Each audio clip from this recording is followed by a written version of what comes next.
Anthony Slater here in Phillips Arena in downtown Atlanta. We're about an hour ago. The Thunder finished up shoot around here in Atlanta. They play the Hawks tonight, but the news last night that Kobe Bryant, Laker legend, would retire at the end of the season. That's what we got a chance to talk to Kevin Durant and Russell Westbrook about this morning. Both those guys grew up idolizing him, then played with him in the 2012 Olympics, won gold, competed against him obviously in the NBA these last batch of years. So they talked after shoot around about the legacy Kobe left behind and the announcement of his retirement. Here they are. Yeah, I did idolize Kobe Bryant. Studying him, wanted to be like him. He's Michael Jordan. I watched Michael towards the end of his career when he was with the Wizards, and I seen that's when Kobe emerged as the guy for us. So, yeah, I've been disappointed this year, because you guys treating him like, he's a legend, and all I hear about how bad he's playing, how bad he's shooting, it's time for him to hang it up. You guys treated one of our legends like I didn't really like it, and so hopefully now you can start being nice to him that he decided to, retire after this year, and it was sad the way he was getting treated in my opinion, but he has just an amazing career, a guy that changed the game for me as a player, mentally, physically, means so much to the game of basketball, and somebody I'm always going to look to for advice, for help, for anything, and just a brilliant, intelligent man, and it's sad to see him go, but he left the game. He put his mark on the game while he was here. What do you feel his legacy is?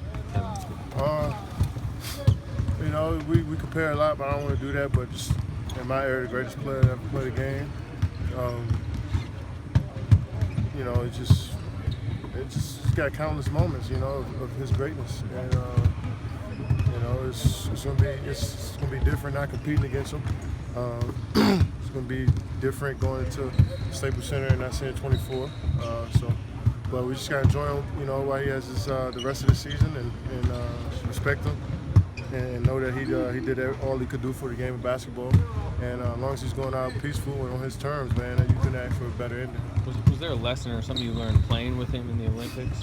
I loved his approach. He was constantly thinking about the game. I remember one time we went to the women's gold medal game, and we just talked about leadership and how he approached playing with guys that were older than him. I was in that position looked at as a leader and playing with guys that were older than me.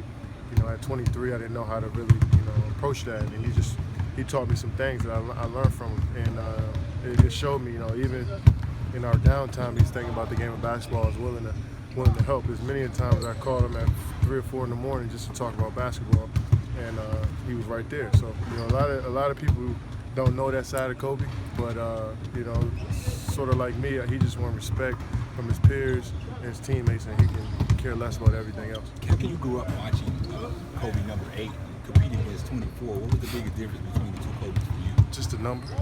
That's about it. Just a number. Still relentless. Still aggressive.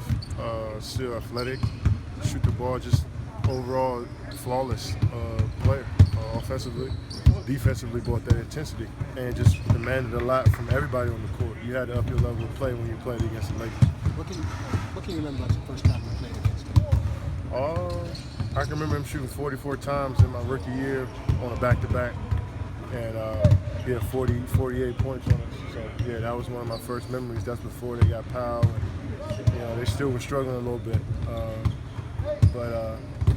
Just look in his eyes never changed, from the beginning of the game to the end, always locked in and focused. You're definitely going to miss him.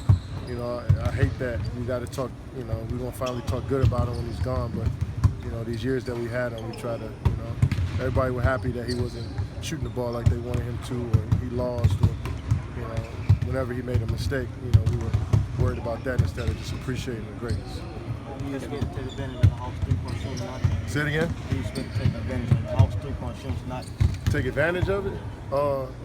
That's what they do. They move the ball. Kyle Korver is one of the best shooters of our time. It's crazy, man. Me growing up in LA, obviously being able to watch Kobe and kind of one of the guys I looked up to in LA is kind of crazy to just kind of see him, hang him up. Obviously, he's one of the greatest players to play the game. And somebody that I learned a lot from, and somebody that I look up to now, especially watching him play. His demeanor, his attitude, his competitive nature.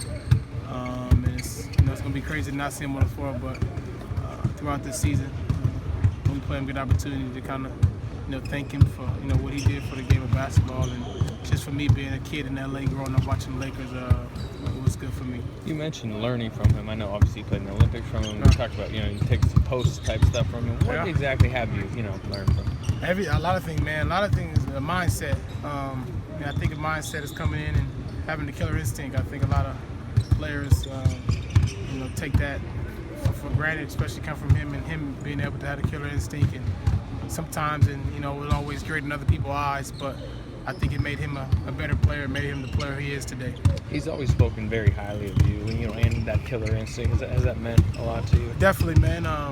Especially coming from him and somebody that I've watched and kind of try to gain that from, and watch some of the things and how he carried himself on the floor. It definitely means a lot coming from him. Do you remember Russ Game 5, first round series? You guys played them in their place, and what year? Your first year in the playoffs, right. Your second, third year. Your first possession, he jumped on, guarding you. Right. It was like, okay, we're screwing around with you guys, like, we're gonna get serious. Yeah. Did you take that as a sign of respect in terms of that happening in that series, in terms of your relationship? At the time, I just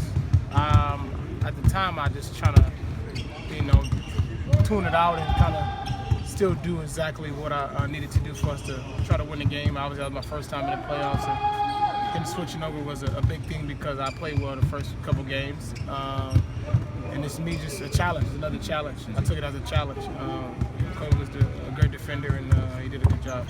Russ, you obviously got to grow up watching Kobe, wearing number 8, competing against 24. Was there ever a moment where you wish you had a chance to compete against the number 8 Kobe? Compete? Yeah. Yeah, I think any competitor would want to compete against the best. I always want to compete against the best when they're at their best. I think that's the fun part about this game, where you can get to compete against guys.